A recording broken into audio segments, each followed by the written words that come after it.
Right. Well, I don't have to tell you that I am deeply honored by the Bombay press, the journalists, of giving me this award. I cannot tell you how much it means to me. About 2 years ago, the Sri Ram Foundation had given me a similar award. But there is a difference between an award that you get from readers and an award that you get from your peers and your fellow journalists.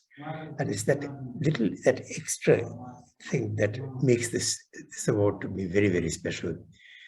Journalists, we are all a competitive lot. And we watch our fellow reporters and analysts with an eagle eye to see what they have missed or obscured. So if I have won their approval, your approval, I would like to think that it is not just because of my writing and my views, but because of some of the choices I have had to make and made in the various positions I've held, the papers I've written for, that you just mentioned a few moments ago.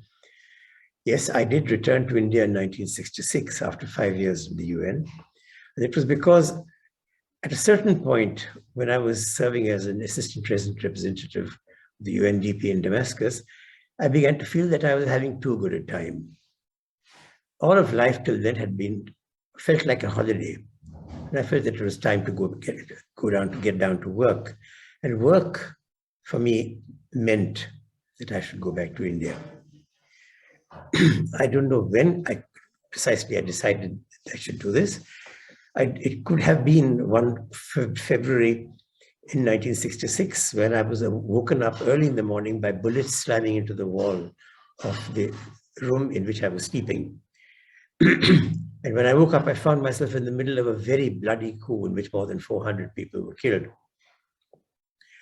That may have been the day when I decided that, possibly unconsciously, that I had to return to India. Because even that day, I did not feel that I was not on a holiday, that I was not a spectator. It was time, I felt, to cease to be a spectator and to become an activist or a participant at least.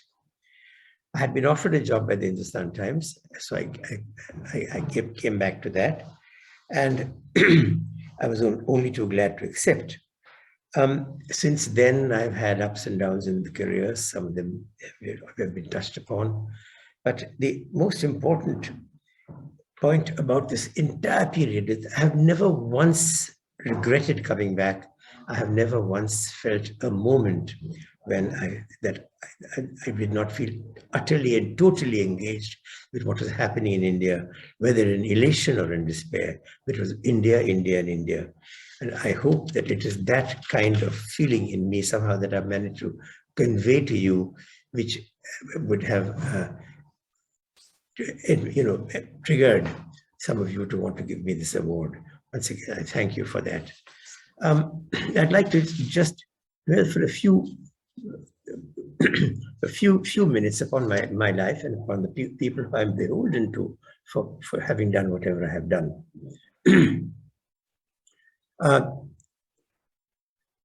In a rather long and bumpy career, there have been many moments of crisis in which I've had to choose between following the dictates of my conscience and the protection of my career. I may be deluding myself, but I don't think that there has been any occasion when I have overruled my conscience to protect my career.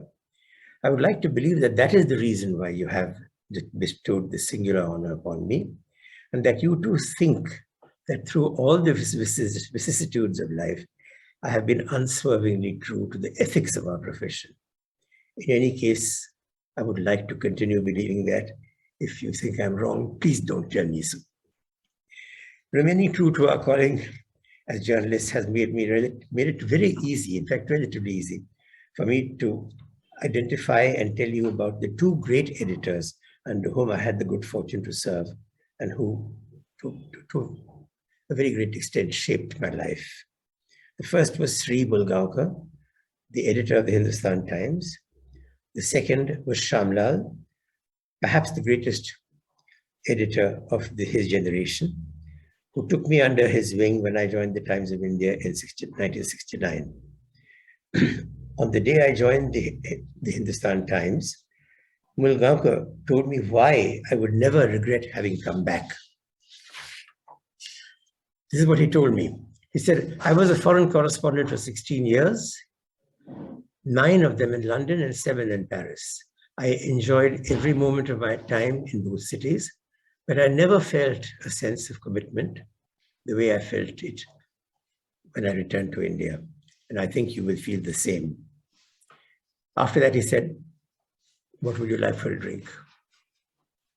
As for Shaunalji, whom I was privileged to work with for about 9 years, all I can say is that he not only taught me how to really write English, which is a bit different from just writing English, but also to practice what I preached to our readers every day to the best of my ability. My most lasting memory of him is a quixotic one. Time and time again, as I walked through the antechamber of his room, I would see an invitation to a reception or a dinner from the President or the Prime Minister of India, lying on the secretary's desk. On them, in his small, crabby, but unmistakable handwriting, would be written one word: regret. The word, I repeat, was regret. I would therefore like to end by thanking all of you. Thank you, Menaka. Thank you, Gurbir, for having thought of me and for honoring me in this way and for making me feel that my life has not been lived in vain.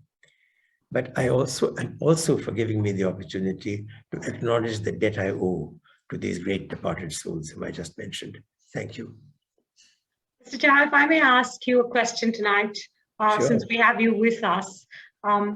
Journalism has been through crises many times in the past and will do so many times in the future.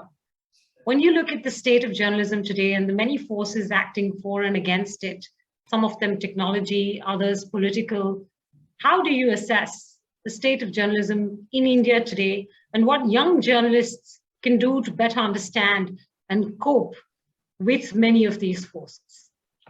I think it's not just today, but if you go back right back to the beginnings of journalism in the late 17th century, the principal enemy of journalism has been its need for money. Capital, not capitalism, capital is the enemy of journalism. The more money you need, the more pressure you become amenable to. So what I've seen in my life, these 50 years, 55 years that I've been a journalist, is this constant struggle against the pressures that come, because those who have invested in journalism have become vulnerable by the act of financial investment. I sympathize with them. As an editor, I have tried to work with them and try to take their concerns to heart. But in the end, always one needs to remember that it is one's primary duty is to the reader, to the public, not to one's employers. Now, what we've seen is very recently is that, for example, print media became more and more complex, more and more expensive, and then therefore more and more prone to pressure. We then came to television. In the very early days, do you remember those 1 hour and 2 hour sort of news things that people used to do for Doordarshan?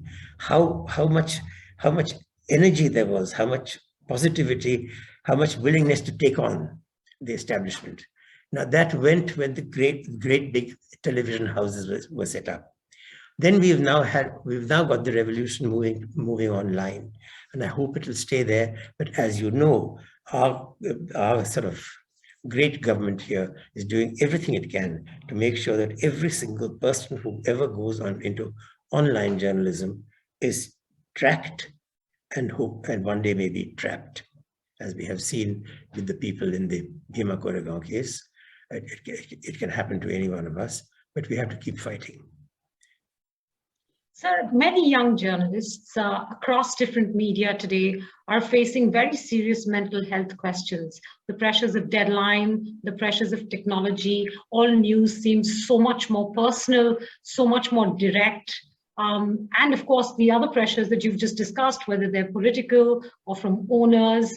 How did you in your career stay sane, stay online, do what your conscience told you, and not what the pressures demanded? Well, first and foremost, there are two kinds of pressures now. One I described, which is the pressure of the vulnerability of the owners of the media.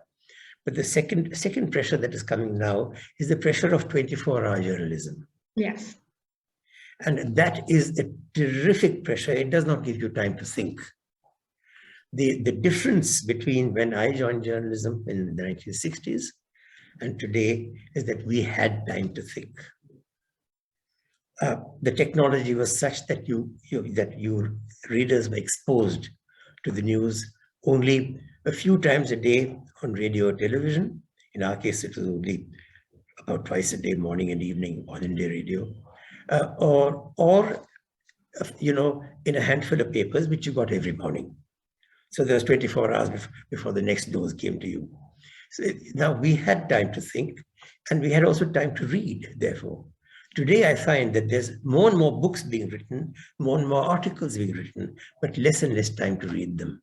And that is the tragedy. I think that instant journalism can kill thoughtful journalism. And we have to, I think I've been in some ways lucky that I've been forced into situations where I've had to stand back and think and write. And I am grateful to that. And particularly, I'm grateful to The Wire for having, in a sense, given me the kind of ideal space of as much 1,500, 2,000, 2,500 words in which to express ideas in a world that's become infinitely too complex to be compressed in 800 or even 1,200 words.